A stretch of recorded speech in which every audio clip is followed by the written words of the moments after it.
Hi అందరికీ నమస్కారం. Welcome to our channel. It's మీ పూజిత థాట్స్. నేను మీ పూజిత. ఎలా ఉన్నారు అందరూ? ఈరోజు వీడియో అంటే చాలా మంది ఒక 4-5 కామెంట్స్ అయితే నేను చదివాను. సో మేము సుబ్రహ్మణ్య స్వామి పూజ చేసాం అండ్ మాకైతే కన్ఫర్మ్ అయింది వీక్స్ మధ్యలోనే. మేము వీక్స్ తర్వాత ఏంటి మిగిలిన వీక్స్ అయితే డెలివరీ తర్వాత చేస్తామని మొక్కున్నాం. మాకు 3 months అబార్షన్ అయింది అని చెప్పేసి అయితే కామెంట్ చేస్తున్నారు. అది చాలా బాధాకరం. కానీ దానికి మాత్రం ఆ సుబ్రహ్మణ్య స్వామి పూజ అయితే కారణం కాదనేది అందరూ కూడా అవగాహన తెచ్చుకోవాలని నేనైతే చెప్తున్నాను. దీని మీద నేను ఫుల్ వీడియో అయితే చేసి పెడతాను.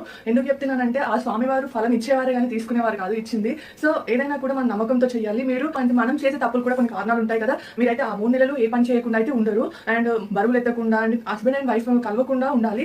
ఇలా ఉండి మీరు మెయింటైన్ చేసుకోవాలి. ఆ 3 months ఇచ్చిన ఫలాన్ని కాపాడుకునే ప్రయత్నం చేయాలి అండ్ గుళ్ళకి అటు ఇటు వెళ్ళకూడదు, ఎక్కువ ఏంటి తిరగకూడదు అనమాట. ఆ 3 నెలల్లో కన్ఫర్మ్ అయిన 3 months వరకు అయితే మీరు ఎక్కువ నడవడం కానీ గుళ్ళకి వెళ్ళడం కానీ మెట్లు ఎక్కడం కానీ ఇలాంటి చాలా వరకు తగ్గించాల్సి ఉంటుంది. సో అవన్నీ చేయకుండా మాత్రం ఆ స్వామివారి పూజ మధ్యలో ఆపితేనే ఇలా జరిగింది అని చెప్పేసి అయితే మీరు అపోహ పడకండి. వీడియో మీకు యూస్ఫుల్ అనిపిస్తే లైక్ చేయండి. ఈ వీడియో ఎవరికైతే అవసరం ఉందో వాళ్ళు షేర్ చేయడం మాత్రం మర్చిపోకండి.